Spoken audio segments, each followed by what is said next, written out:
kurban atau naik haji? Mana ada berangkat haji 2,5 juta.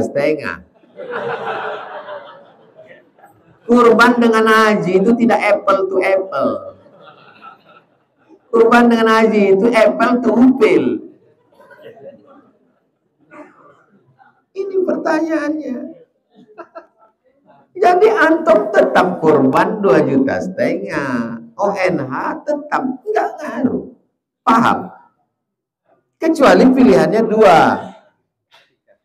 Antara yang nilainya sama, akikah atau kurban itu. Kalau haji tetap, kurbannya tetap.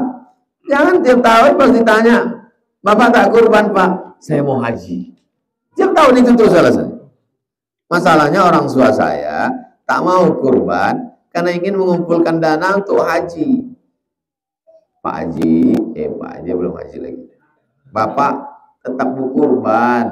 Boleh jadi karena kurban itu nanti rezeki melimpah. Jadi balik ke mindset. Kalau kita murah pula Allah menurunkannya. Banyak yang tak disangka-sangka. Min haitsu la yahtasib. Apa hukum main futsal sistem bayar lapangan besar kecil? Ada 2 tim main. 1 jam 100.000. Kami buat perjanjian. Siapa yang kalah bayar 60.000, yang menang 40. Apakah ini judi Pak Ustadz? Wa yauma la yasbituna la ta'tihim. Allah tanya sama Bani Israel. Bani Israel, ya, kalian beribadah sama aku, harinya kalian yang nyari. Kita hari Jumat itu dipilihkan Allah. Orang Yahudi disuruh Allah, Senin, Selasa, Rabu, Kamis, Jumat, kau cari kau mau hari apa? Kata Yahudi, kami hari Sabat ajalah. Hari Sabat itu hari Sabtu. Wa yauma la yasbituna la ta'tihim. Pas hari Sabtu datang ikan banyak. Tak boleh mancing, tak boleh jala, tak boleh masang jaring. Cemana mau sembahyang nengok ikan? La ilaha illallah. Hari Jumat potong tak ada ni tiba. Hari Sabtu kau datang. Tengoklah otak Yahudi. Ini pantai, dibuat mereka kolam. Kolam besar. Jadi waktu air tuh naik, masuklah ikan tuh ke kolam. Masuk ikan ke kolam. Petang Sabtu itu mereka tangkap. Pas ditanya sama pendeta Yahudi, kenapa kalian nangkap ikan? Kami tak ada nangkap ikan. Ikan nih masuk sendiri. Jelas? Terus apa hubungannya sama futsal tadi? Itulah otak Yahudi. Otak Yahudi ini. Ini namanya fikih ngeles. Main judi kalian? Enggak, kami tak main judi. Kami tak main judi, cuma 40-60 aja. Paham? Setan kalau dia gagal ngajak antum buat dosa, dicarikannya dalil. Kalau gagal dia mencarikan dalil, dibuatnya antum merasa lebih baik. Kalau gagal dia menggoda antum merasa lebih baik, dibuatnya hati antum merasa lebih baik. Mulut tak lebih baik, tapi hati. Kan Ustadz payah. Ustadz pasti merasa lebih baik karena Ustadz ceramah, Ustadz di hadapan orang, tangan Ustadz dicium orang. Itulah mengapa saya masuk ke hutan, masuk ke Bagan Beniu, masuk ke Suku Talang, naik ke Merapi Merbabu pula. Naik ke atas. Untuk apa itu? Menghilangkan itu dari dalam hati. Masuk ke suku Akif, masuk ke anak dalam. Karena kalau menjumpai orang ceramah di tempat pejabat, di orang kaya, rusak hati lemah. Mesti dihinakan. Hati kita ini mesti dihinakan. Kalau tidak dia akan terus kaulah hebat, kaulah kau. Setan tak pernah berhenti. Yang tajam buku tentang itu judulnya Talbis Iblis. Saya sudah berusaha semaksimal mungkin, sudah ridho dengan ketetapan Allah. Ridho. Tapi kadang-kadang terlintas di pikiran, kenapa ini terjadi pada saya? Bagaimana saya menguatkan hati saya, Pak Ustaz? Ya ayyuhalladzina amanu. Langkah yang pertama, aman. Percaya bahwa ini datang dari Allah. Yang kedua, ya ayyuhalladzina amanu sta'inu bis-sabri. Sabar, tahan yang ada pikiran. Yang ketiga, wassalah, perbanyak sholat. Makna sholat dua, sholat takbiratul ihram, sholat zikir.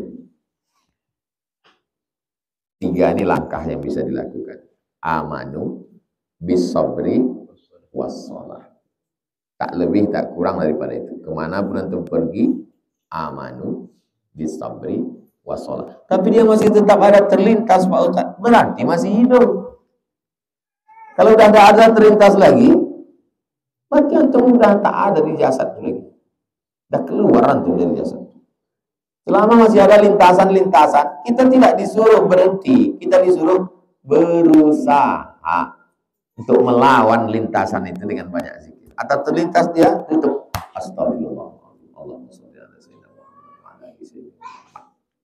La ilaha illallah, la ilaha illallah, la ilaha illallah, la ilaha illallah.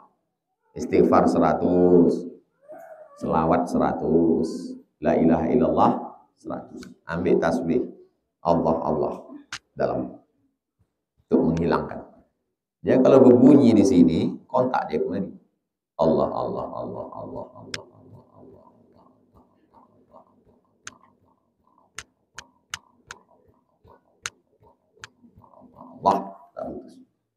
Untuk menghilangkan dari sini. Asal berhenti di sini, main di sini. Asal berhenti di sini, di sini. Kenapa begini? Kenapa yang mati laki aku? Kenapa bukan laki dia? Kenapa begini aku? Kenapa begini dia? Kenapa anak aku? Kenapa begini dia? Terus. Memang udah, itulah tabiat manusia. Jadi sebetulnya yang menaikkan darah tinggi, jantung koroner, kolesterol, asam urat, semuanya berasal dari sini, pikiran. Itu kenapa orang gila itu sehat. Karena dia tidak berpikir. Kan ada orang gila sakit. Pede aja dia tak bercelana. Apakah air kencing kucing najis? Kalau binatang itu berdarah, maka tak ada ikhtilaf tentang najisnya. Yang keluar dari perutnya, keluar dari belakangnya itu najis kalau berdarah. Yang ikhtilaf itu kalau tak berdarah, tai cocak, itu baru ikhtilaf. Jatuh tai cocak ke tempat sajadah, apakah cukup disentil atau mesti dicuci? Itu yang ikhtilaf. Adapun yang berdarah, kucing saya tak berdarah Pak Ustadz, karena ayahnya cocak. Kucing itu berdarah atau tak berdarah? Berdarah.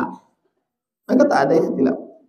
Kencing kucing kena ke kain basuh, cuci.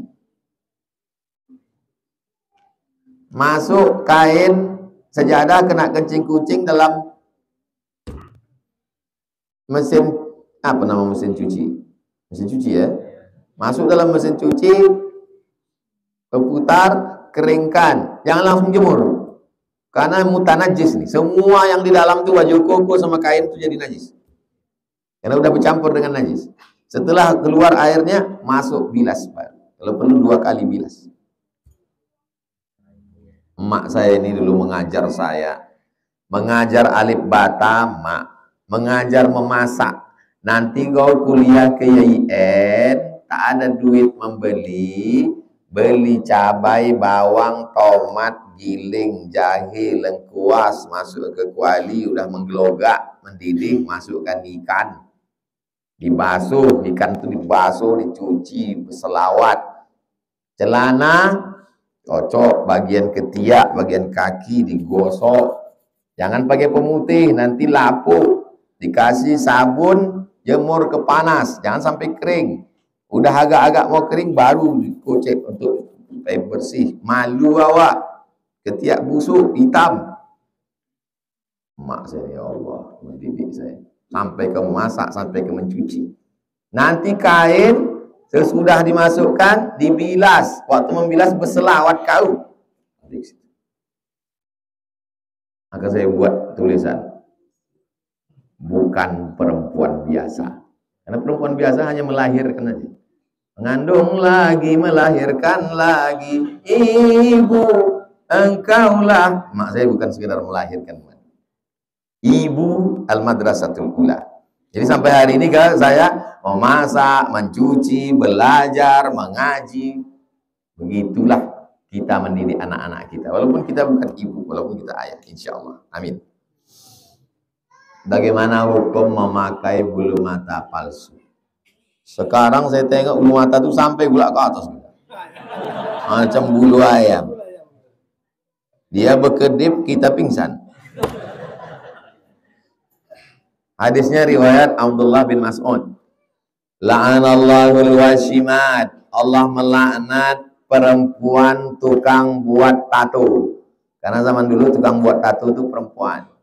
Wal mutashimat, minta buatkan tato. Wal mutanammisat, mencabut, mencukur, apa namanya nih? Alis. Wal mutafallijat, mengotak-atik nih gigi. Lil husni, karena untuk mencantik-cantik. Lil husni. Adapun memang tak layak dibuat menjadi layak, boleh. Yang sudah layak dibuat berlebih-lebih, lil husni, tidak boleh. Sekarang pertanyaannya, ditambah ini, disambung sampai udah ada lengkap dikasih, malah itu merusak yang ada, sakit segala macam.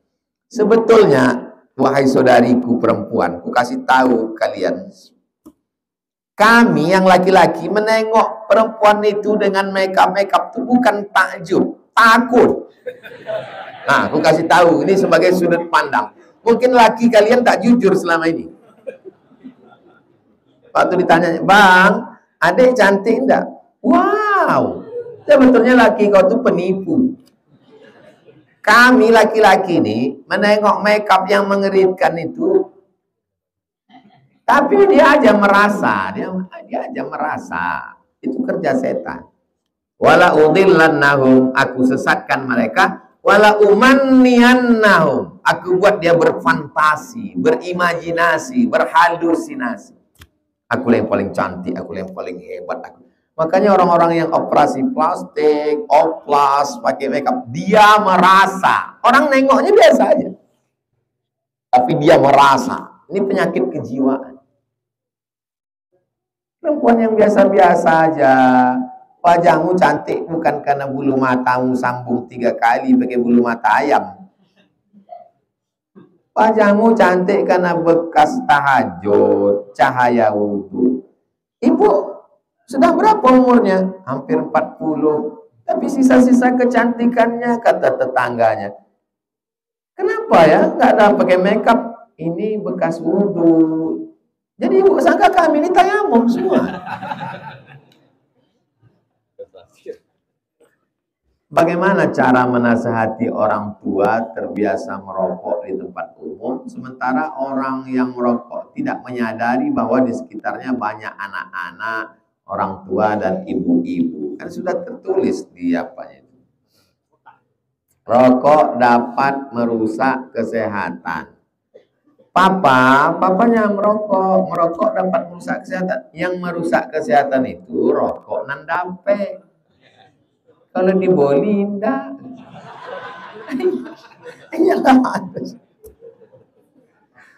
Anak-anak yang mau menasihati orang tua, kalian jangan ceramahi orang tua. Sakit hati dia. Kalian bawakan ceramah. Ustadz-ustadz yang lembut, Agim, Buya Yahya. Jangan bawa ceramah saya, dia makin ngamuk nanti. Sesuaikan. Jangan lawan orang tua. Jangan lawan orang tua. Kalau ada yang tak sesuai, diam. Kalau antum lawan, nanti antum menyesal. Cakap saya ini antum paham, tapi tak bisa antum merasakan. Nah, nanti setelah dia meninggal, barulah antum datang. Betul kata Ustaz. Jadi dulu kau tak percaya. Tak usah antum lawan. Kalau mau menasihati, cari orang yang di atas dia. Nenek mama. Nenek mama tuh merokok juga Ustaz. Ustaz yang ngaji dia. Orang tuh bertiga Ustaz. Dia nenek mama Ustaz. Cari rekaman Buya Yahya tentang itu. Ada lembut ya. Buya itu lembut. Bro. Zaman sekarang banyak istri suka memperlihatkan hasil USG-nya ketika mengandung. Bagaimana hukumnya Pak Ustaz? Sedangkan aurat wanita itu kan hampir seluruh tubuh.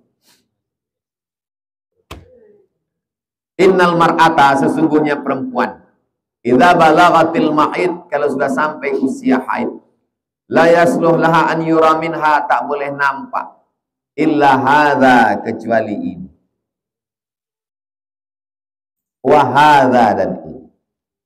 Yang boleh nampak cuman ini dan ini.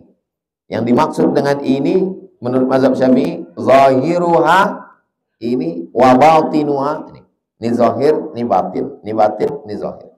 Jadi bajunya tangan begini, ini tutup, yang lain tutup. Jangan dinampakkan. Maka menampak. Nah, USG itu yang dinampakkannya kan di dalam Ustaz, bukan di luar. Semua badannya itu aurat.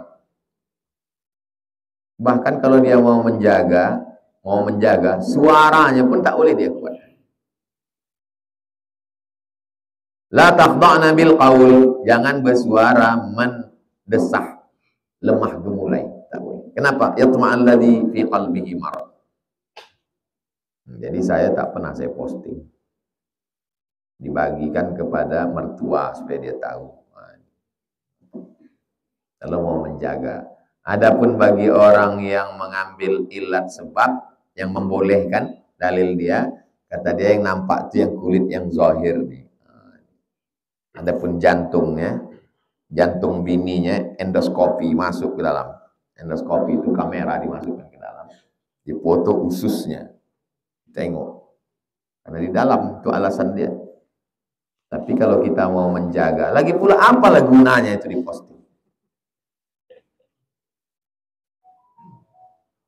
Kata pintar dan merasa itu kalau digabungkan bisa positif bisa negatif. Negatifnya merasa pintar, positifnya pintar-pintar merasa. Pintar-pintar merasakan perasaan orang lain. Kalau ada orang tak punya anak, jangan cerita anak. Kalau ada orang tak berbini, jangan cerita bini. Itu namanya pintar merasa. Saya duduk bertiga, saya, kawan saya. Kawan yang cerita, anak saya Pak Ustaz, anak saya Pak Ustaz. Padahal kawan ini tak beranak. Kan sakit hati dia. Saya belokkan cerita lain. Saya kemarin, saya. Udah dia belok aja. Lama-lama pergi saya. Aku aja. Pandai-pandai merasa. Apa saja ikhtiar kita untuk mewujudkan lingkungan tempat tinggal menjadi lingkungan masyarakat yang taat kepada Allah. Dari mulai anak kecil sampai orang tua. Saya mau jalan Kamboja ini takut kepada Allah. Karena anak-anak cucu saya nanti di jalan Kamboja. Maka dari anak kecil, malam Senin, malam Selasa, malam Rabu, malam Kamis, malam Jumat mengaji gratis di depan TK Az-Zahra. Sehingga nanti kalau saya mati ditanya Allah, mengaji anak-anak jalan Kamboja itu sudah kubuatkan ya Allah, mak ayahnya tak mengirim. supaya mengaji. Karena saya kecil dulu diserahkan mak saya ke guru mengaji untuk anak-anak. Untuk ibu-ibunya setiap sore Jumat pertama Ustadz Al-Nob akidah, Jumat kedua Ustadz Somad, Jumat ketiga Ustadz Zul Ikrami fikih, Jumat keempat Ustadz Hanafi akhlak, Jumat kelima Tahsin Ustazah. Tak ada alasan untuk ibu-ibu. Anaknya udah, ibunya udah, bapak-bapaknya. Oh, Ustaz Somad tuh tak mau pengajian. Subuh Rabu.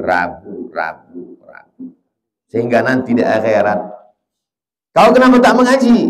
Kami tak ngaji karena tak di absen. Oh, berat betul lah tugas saya itu dah. Nah, ini supaya di hadapan Allah nanti tidak ada. Anak-anak yang tak mampu, yang laki-laki dipalas dengan Ustadz Al-Nob, yang perempuan di sini. 3 tahun ngapal Quran, tahun keempat baca kitab, tahun kelima praktek, tahun keenam life skill. Dicarikan kampus-kampus. Rektor-rektor tuh kalau saya bicara disindir-sindir. Datang Dr. Saidul Amin ke rumah Rektor Nus Muhammadiyah. Kau tak pernah pula datang ke kampus. Nantilah bang, setelah anak ini tamat aliyah baru saya datang untuk menguruskan beasiswanya. Siap, gitu caranya. Itulah usaha kita. Apa ikhtiar untuk mewujudkan lingkungan tempat tinggal kita. Jangan sampai Abdul Somad tinggal jalan Kamboja, tak pernah buat pengajian, tak peduli pada anak-anak, tak mau tahu pengajian ibu-ibu, bapak-bapak tak dia urus, mobilnya lewat, kacanya hitam, tertutup, klakson pun tak berbunyi. Itu bukan usul. Kami dari ibu-ibu minta supaya berfoto sama Ustadz. Sudah kenang-kenangan. Tapi bulan besok Pak Ustadz, rupanya ibu ini mau membuat baju seragam dulu. Mau mencari bulu mata tadi. Jadi baru foto orang tuh mau dimasukkan ke TikTok. Nah, hitung 1, 2, 3.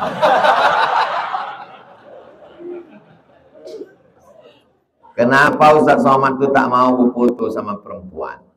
Haters, musuh saya banyak di medsos. Nanti dipotongnya kanan 2 perempuan, kiri 2 perempuan. Dibuatnya tengah. Sakinah, mawaddah, warahmah. Itulah mengapa saya tak pernah foto sama perempuan. Tapi biasanya ada laki-laki di kanan 1, kiri 1 laki-laki. Baru. Kalaupun mau di crop, cropnya lah orang tuh berdua tuh.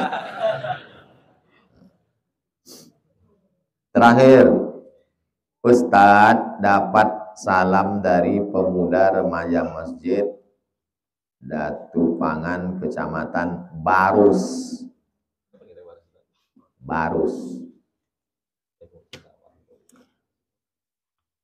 Sebelum Nabi Muhammad SAW lahir, orang Arab, orang Afrika sudah sampai ke Pulau Sumatera.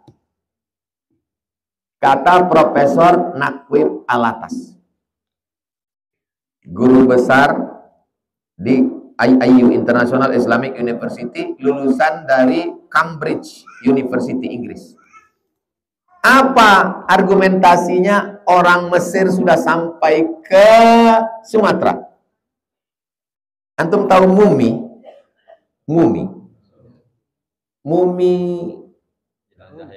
Jenazah orang Mesir itu mumi, bukan anak-anak panggil mumi. Bukan itu. Kenapa jenazah itu tidak dimakan cacing? Kita selalu dulu diajarkan di sekolah, karena jenazah itu dikasih,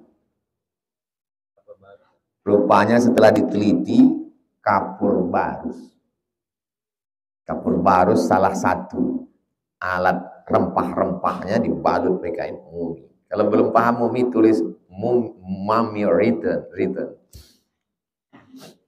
Jadi rupanya mereka mendapatkan itu hanya pokok itu tumbuh di Pulau Sumatera, maka disebutlah kata itu disandingkan.